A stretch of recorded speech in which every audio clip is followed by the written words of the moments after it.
Balake. Where is Balake at? My name's Blake. Do you want to go to war, Balake? I'm for real. Aaron. Aaron is present. Thanks for joining me, everyone, for another segment of SPTV.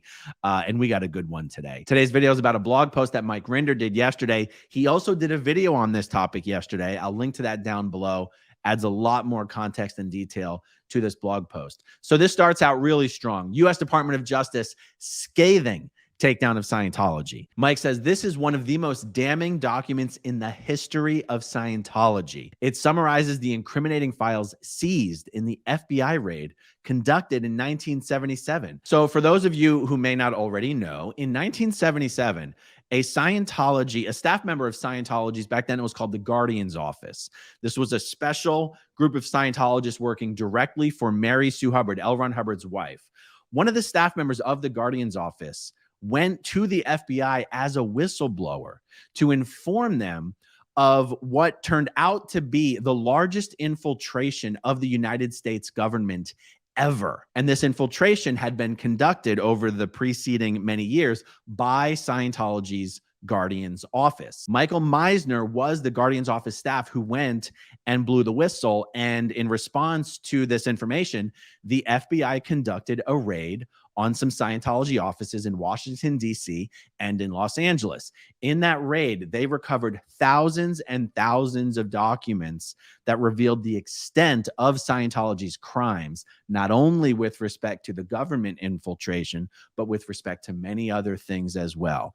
And, 10 or 11 Scientologists, including Mary Sue Hubbard, were tried, convicted, sentenced to federal prison. Mary Sue Hubbard, L. Ron Hubbard's wife, went to prison for, in part, overseeing and conducting the largest infiltration of the United States government ever. The document that Mike Rinder is referring to here, that this blog post is about, is the sentencing memorandum put together by the Department of Justice after these Scientology staff members had been convicted and before they were sentenced. Mike says, scathing is perhaps an understatement for what is contained in this document. All law enforcement agencies and litigants interacting with Scientology must read this document and understand that it is not merely historical. These are excerpts taken from the 70-page memo filed by the Department of Justice lawyers. A link to the full copy is at the end of this post. And I'll also put a link to the full copy in the description down below. Let's take a look at the sections of this document that Mike has highlighted in this blog post. So the document says, brazen, systematic, and persistent burglaries of United States government offices in Washington, D.C. and LA and California over an extended period of at least some 2 years. Scientology and its agents are specifically called out for forcefully kidnapping a witness, submitting false evidence to the grand jury, destroying other evidence, preparing a cover-up story, and encouraging and drilling a crucial witness to give false testimony under oath. Massive conspiracies to burglarize government offices, steal government property, intercept private governmental communications, obstruct the FBI and grand jury investigation into those burglaries, thefts, and buggings, harbor and conceal a fugitive, and make false declarations to the federal grand jury. These documents and the witnesses' testimony establishes beyond question that the defendants and their unindicted co-conspirators, as well as their organizations, considered themselves above the law. They believed that they had carte blanche to violate the rights of others, frame critics in order to destroy them, burglarize private and public offices, and steal documents. The defendants and their cohorts launched vicious smear campaigns, spreading falsehoods against those they perceived to be enemies of Scientology in order to discredit them, and in some instances, cause them to lose their employment. I mean, just look at what Scientology tried to do recently to Mark Headley, where they sent slanderous letters. I can never remember slander, libel. One's written, one's verbal. What do I know, guys? I grew up in a cult.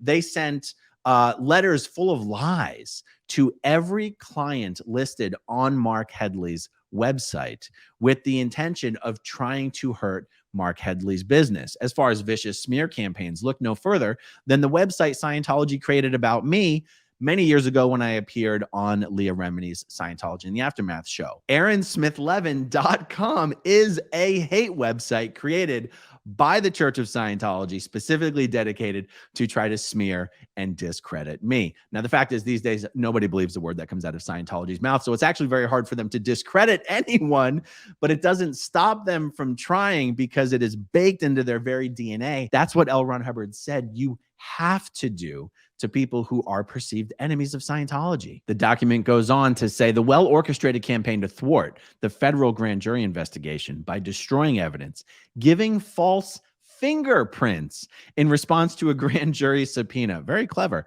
Harboring a fugitive, kidnapping a witness, preparing an elaborate cover-up story, and assisting in the giving of false statements to the grand jury shows the contempt which these defendants had for the judicial system of this country.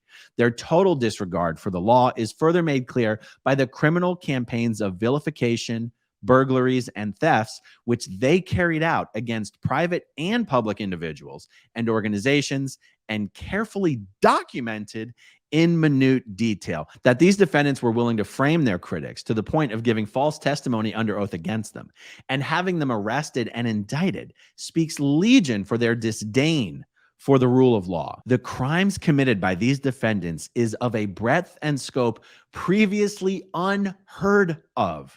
No building, office, desk, or file was safe from their snooping and prying. No individual or organization was free from their despicable conspiratorial minds. The tools of their trade were miniature transmitters, lockpicks, secret codes, forged credentials, and any other device they found necessary to carry out their conspiratorial schemes. The document says that Scientologists will wantonly commit perjury as long as it was in the interest of Scientology. And this one is a real beauty.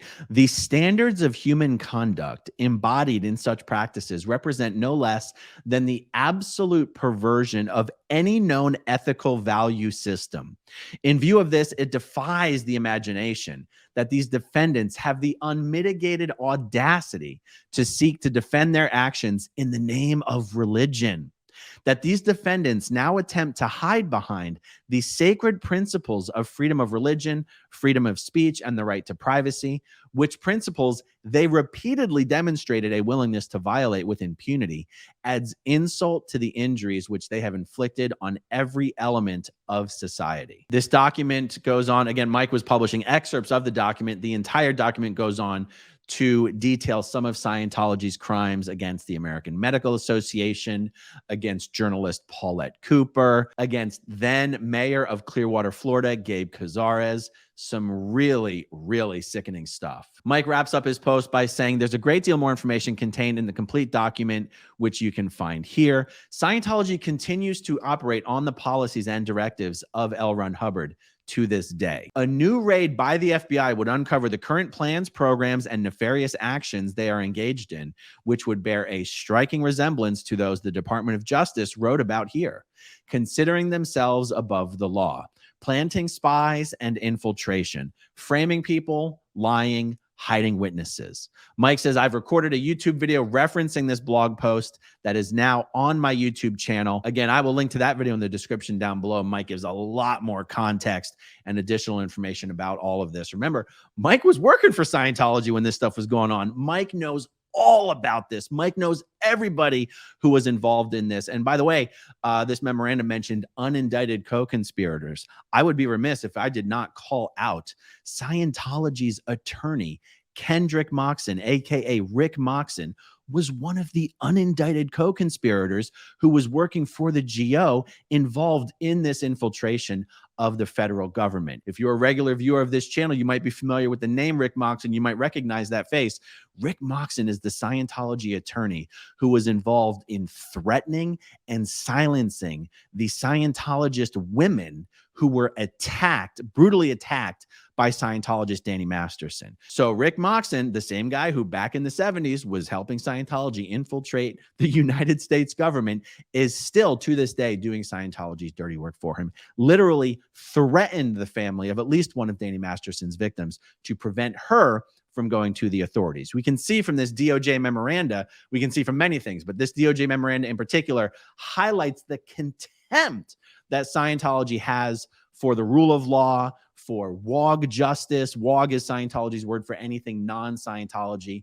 And when Mike says that the same characters, the characters and the policies that were enforced back in the 70s when this stuff was going on are the same characters and policies that are enforced today, he's not kidding. He's not exaggerating. He's not oversimplifying. Just look at Rick Moxon.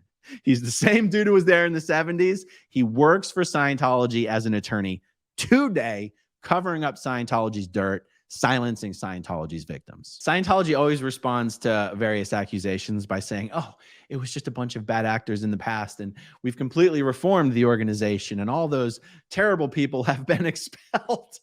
Nothing could be further from the truth. So one of the things that Mike says in his blog post and in his video is the importance of getting this document as widely distributed as possible, raising awareness of this document as much as possible, particularly amongst law enforcement or local, state, federal law enforcement, politicians, people who might possibly be bamboozled by Scientology into thinking these are only the ways of the past. So if you yourself are involved in law enforcement in any city where there is a Scientology organization, please feel free to distribute my video, Mike's video, to all of your peers. If you are a friend or a family member of law enforcement in a city where Scientology has an organization, again, please feel free to do the same. If you know someone who works for the FBI, the IRS, the DEA, a member of Congress, please feel free to distribute as far and wide as possible. Scientology's ways of yesterday are still its ways of today. The more people in law enforcement and at various regulatory agencies who truly understand that, the faster we're going to see prosecutions against Scientology itself, and the faster we're going to see Scientology's tax-exempt status revoked. All right, everybody, that's all I have on this for now. Thank you, everyone, for watching. Thanks to everyone who watches until the very end, and I'll talk to you soon. Okay, if you want to see my rock and roll songs, click right on this guitar. And if you want to see a different one of my videos,